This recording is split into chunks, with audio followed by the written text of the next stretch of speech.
አንድ አምላክ በሆነ በአብ በወልድ በመንፈስ ቅዱስ ስም ሐምሌ 6 በዚች ቀን እንደ እርሱ ያሉ ኤልያስና ሄኖክ ወዳሉበት ብሔረ ሕያዋን የዕዝራ ዕርገት ሆነ። ይህም ነቢይ የእግዚአብሔርን ትእዛዝ የሚጽፍ ነበረ። እርሱም ከሌዊ ወገን ነበረ። ከእግዚአብሔርም ጋር ግሩም የሆነ ነገርን መናገር ጀመረ። እንዲህም አለ።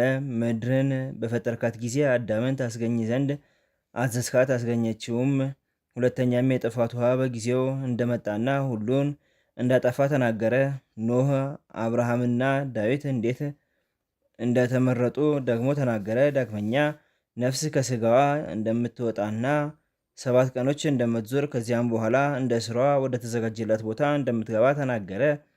ከዚያም ስለ ፍርድ ቀን ተናገረ። ከእግዚአብሔር ጌትነቱ ብርሃን በቀር ፀሐይና ጨረቃ መብራትና ብርሃን እንደሌለው ተናገረ። ዳግመኛም በልቧ እጅግ በምትጨነቅ በምታዝንና በምትተክዝ ሴት አምሳል ጽዮንን አያት። ልብሶቿም የተቀደዱ ነበሩ። ልጆቿም ወደ ጫጉላው ቤት በገባበት ቀን እንደሞተ ነገረችው። ከዚህም በኋላ እርሷን ከማየቱ የተነሳ ፈርቶ በንጋጼ እስከ ወደቀ ድረስ ፊቷን በድንገት እንደ መብረቅ በራ።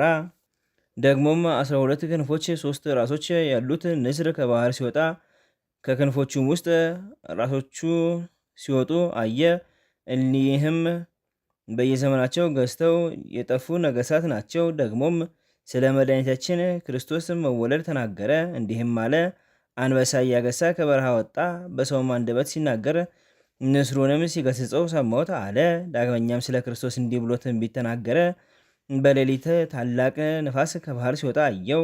ከማዕበሉ የተነሳ ባህሩ ይታወክ ነበር። ነፋሱም እንደ ሰው አምሳል ሆኖ ከባህር ሲወጣ አየሁ።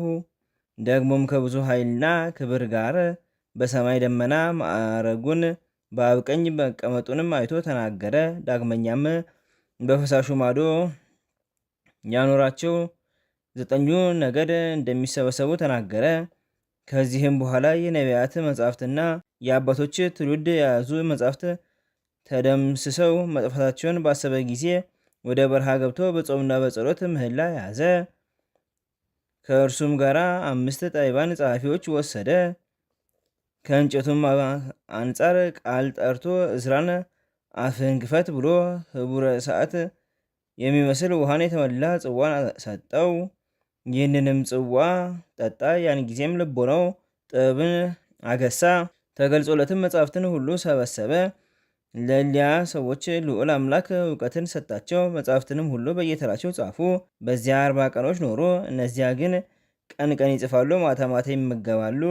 እርሱ ግን ቀን ይጽፋል፣ ማታ ዝም አይልም። በዚያም 40 ቀኖች ሁሉ መጻሕፍት ተጻፉ። ከዚህ በኋላ ልዑል እንዲህ ሲል ተናገረው። የእውቀት ምስጢር፣ የጥበብ ምስጢር እንደ ፈሳሽ ውሃ ያለ እውቀት ላላቸው ታስተምራቸው ዘንድ ይህን ተመልከተ እንዳለውም አደረገ። በአራተኛውም ዘመን ከሚቆጠሩ ከብዙ ሱባኤ በ5ኛው ሱባኤ ይህ ዓለም ከተፈጠረበት ከ5000 ዘመን በኋላ ጨረቃ ሰረቅ አድርጋ ጨለማዋን ባጣች በ10ኛው ቀን በ3ኛው ወር በ91 ከእርሱ ያሉ ደጋግ ሰዎች ወዳሉበት ዕዝራን ወሰዱት።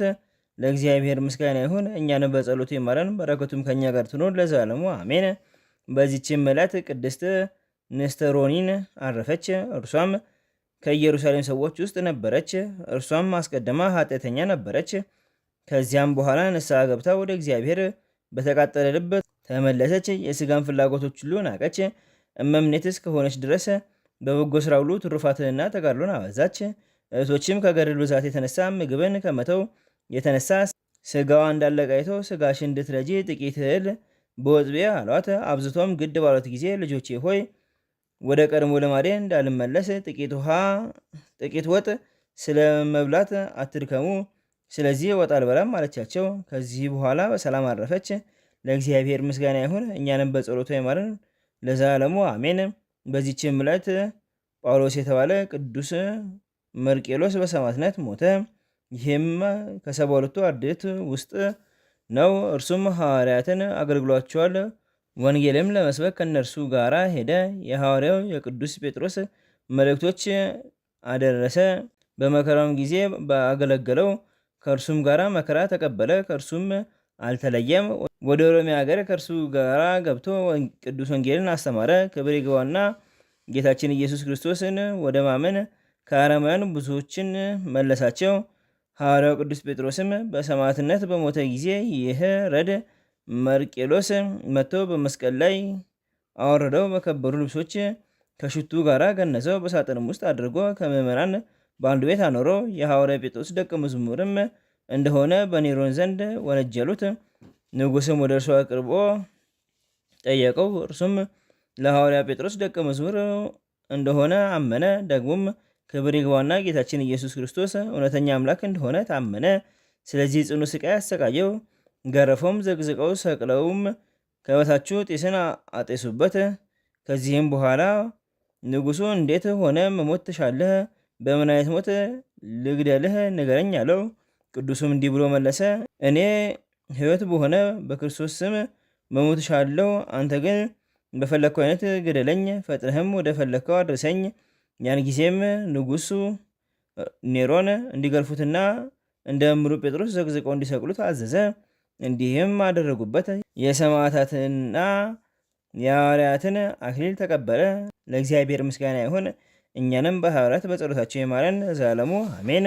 በዚህችም ዕለት ከሐዋርያ የበርቶሎሜዎስ የ1000 ሰማዕታትና ከማርቆስ 9ኛ የሚሆን የሊቀ ጳጳሳት ከላዲያኑ መታሰቢያቸው ነው። በረከታቸው ትድረሰን ለዘላለሙ አሜን።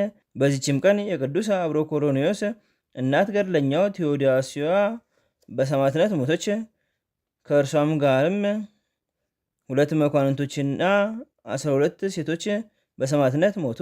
ይህም እንዲህ ነው። ይቺ ቅድስት ልጇ አብሮኮሮኒዎስ ክርስቲያን ነው ብለው እንደወነጀሉት ለሞት እስኪደርስ ጽኑ ስቃይ እንዳሰቃዩት በሰማች ጊዜ ክብር ይግባውና ጌታችን ኢየሱስ ክርስቶስም በዚያች ሌሊት ተገለጠለት። ከስቃዩም አዳነው። ያለምንም ጉዳት ጤናማ ሆነ። እኒህ 2 መኳንንትና 12ቱ ሴቶች ከእናቱ ጋር ባዩት ጊዜ እጅግ አደነቁ። እንዲህ ብሎ ጮሁ፣ እኛ በአብሮኮሮኒዎስ አምላክ በጌታችን ኢየሱስ ክርስቶስ እናምናለን። መኮንኑም ርዕሶቻቸውን በሰይፍ እንዲቆርጡ አዘዘ። ለእግዚአብሔር ምስጋና ይሁን፣ እኛንም በኒህ ሰማዕታት በጸሎታቸው ይማረን፣ በረከታቸው ከኛ ጋር ትኑር ለዘላለሙ አሜን።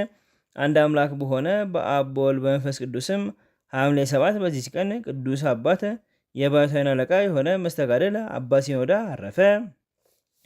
ዘአቅረብኩ ማኅሌተ ዘኪርየ አእላፈ እምነተጸምዱከ ዘልፈለላ ነብብቶ ከመ ዘኔቴ መጽሐፈ እንተደሰከ እግዚኦ ጸሪቀ ምሕረት ወኮፈ እምለአቡ ውላን ዘተርፈ ነቢያት ቅዱሳን ሐዋርያት ሰባክያን ሰማዕታት ወጻድቃን ደናግል አልዮ ወመነኮሳት ሄራን ባርኩ ገይዘቲ መካን እስከ ረገይሌ ቆኖ ሕፃን ለዘጻፎ ክርታስ ወለዘአጻፎን ዘደረስ ወለዘአንብቦ ተርጎመ ሣዲስ ወለሰማ ቃሎ በዝነፈስ ጸሎተሙ ማርያም ያሬጌተ ኩሉ ወንባስ ህቡር የማረን ኢየሱስ ክርስቶስ በቅዱሳን ይዘው ይጠብቀን። በረከታቸውም ከኛ ጋር ትኑር።